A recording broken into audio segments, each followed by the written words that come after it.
आपको जोड़ते हैं। बहेती साहब, हम लोग शानदार मूवमेंट बैंक स्पेस में देख रहे हैं और देश का सबसे बड़ा bank state bank of India आपको चहकता हुआ दिखेगा तेजी में, रिकॉर्ड हाई 492। बताइए, इस मोमेंटम को चेस करना है या यहां से परे रहें?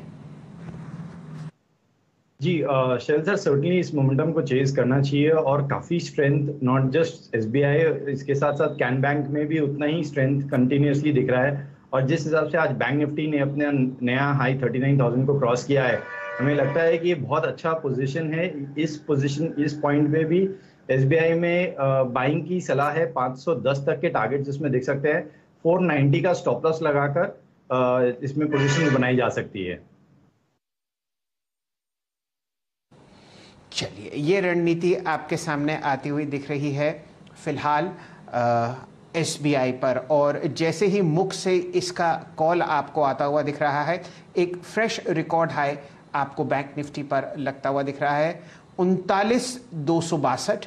और इस तेजी के जनक आईसीआईसीआई बैंक कैश में 727 और फ्यूचर्स में 728.40। ध्यान दीजिए, यहाँ पर रिकॉर्ड हाई जो हम लोग ट्रैक कर रहे हैं वो है 733 रुपये आईसीआईसीआई बैंक में। बहुत ही शानदार पायदान पर आपको असित जी जुड़ते हुए दिखेंगे। असित बरन जी, नमस्कार, शुभ प्रभात। बताइए, कहां पर तेजी आप ट्रैक कर रहे हैं? बहुत ही ज़बरदस्त मोमेंटम हम लोग बाजार में बैंक निफ्टी और निफ्टी पर देखते हुए। सर लाइक बैंक निफ्टी में ही रुझान रहेगा मेरा।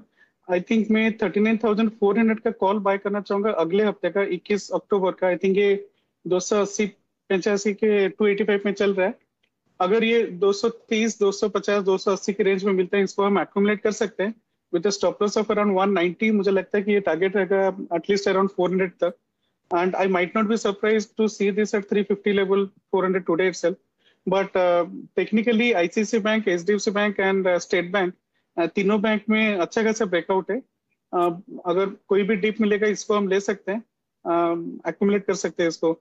So this is one call, and the second call I would like to give is HDFC Bank का 1700 का call, monthly expiry. It is around 35 rupees. इसमें ओवरनाइट रिस्क रह सकता है and because of the result the risk would be there. But अगर इसका हम stop loss around 25 रुपए रखते हैं, मुझे लगता है कि ये 50-55 के रेंज में हमें दिखा सकता है। एचडीएफसी में क्लियर कट ब्रेकआउट है। आई थिंक 1-2 दिन पहले हमने 1740 या 60 का दिए थे call, that target has been achieved. अभी आई एम सॉरी 1640 का, अभी 1700 का हम ले सकते हैं call with stop loss of 25 for a target of around 55-60 level. ये तो दो कॉल्स और इसके ग्राफिक्स कुछ ही समय में आपके सामने स्क्रीन पर आते हुए दिखेंगे। 39,400 का अक्टूबर 21 का बैंक निफ्टी का कॉल, उसको आप एक्यूमुलेट कीजिए, और 1700 का एचडीएफसी बैंक का कॉल मंथली एक्सपायरी का आपको प्रस्तुत करते हुए दिख रहे हैं हमारे मित्र असित जी। बहुत ही शानदार मोमेंटम हम लोग बैंक निफ्टी में एचडीएफसी बैंक के द्वारा ट्रैक करते हुए, और इसी के साथ साथ एसबीआई भी दिन के उच्चतम लेवल पर, और आईसीआईसीआई बैंक फिलहाल इंट्राडे हाई के साथ साथ बढ़ता हुआ दिख रहा है रिकॉर्ड हाई की तरफ। वर्मा साहब, आप क्या देख रहे हैं स्क्रीन पर? अच्छा असित, 39,500 की निफ्टी बैंक की बोला था कि 39,400 की? अच्छा जी, 39,400 की। ठीक है, 280। हाँ, 230-250 के जोन्स पे खरीदारी। तो ये एक और निफ्टी बैंक का बढ़िया कॉल आता हुआ। 39,500 की दरअसल बात फिर चतुर्मोता साहब ने करी थी कि वो वहां तक के टारगेट्स देख रहे हैं। अच्छा, क्योंकि बैंक्स में हम लोग प्राइवेट बैंकिंग स्पेस की बात कर रहे थे, जरा पंजाब नेशनल बैंक को स्क्रीन पर लेकर आइएगा। पीएनबी भी अब मूव, कुछ सरकारी बैंक असल में पीएनबी, बैंक ऑफ इंडिया, ये सब भी मूव करना शुरू कर चुके हैं एसबीआई के साथ साथ, पर पीएनबी स्पेसिफिकली क्योंकि लंबे अरसे से थका हुआ कामकाज, लेकिन जब बैंक्स में मूव आया तो अब देखिए पीएनबी 2-2.25% के आसपास के अप मूव्स दिखाता हुआ आपको नजर आएगा। साल के हाईज हैं 46-47 के आसपास के, तो ये अब काफी लंबे अरसे बाद हरकत में आ रहा है। देखते थोड़ा लंबा चार्ट उठाइएगा पंजाब नेशनल बैंक का। इस पे एक काम करता हूं, पालविया साहब, पीएनबी का चार्ट देख के बताइएगा, और एसबीआई के बाद क्या पीएनबी को भी रडार पर रखना है या नहीं?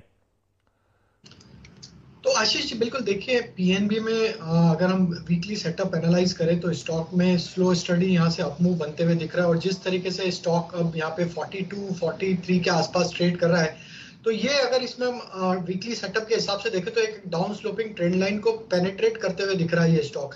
हमें लगता है आज का क्लोजिंग इंपॉर्टेंट रहेगा 43 के ऊपर अगर ये स्टॉक सस्टेन करता है तो फिर इसमें यहाँ से 46 48 तक की अपसाइड भी बनते हुए दिख सकती है। हालांकि स्टॉक अभी F&O बैन में है तो थोड़ा सा इसमें मोमेंटम स्लो रहेगा क्योंकि जनरली हम देखते हैं जो स्टॉक बैन पीरियड में रहते हैं तो वहां पे थोड़ा सा पार्टिसिपेशन लो रहता है। बट अगर कैश सेगमेंट में जिन्हें बाय करना है बिल्कुल बाय किया जा सकता है 40.50 ये स्टॉप लॉस से बाय करें और आज की क्लोजिंग अगर 43 के ऊपर होती है तो स्टॉक में इमीडिएट टारगेट 46 48 तक के भी आते हुए दिखेंगे।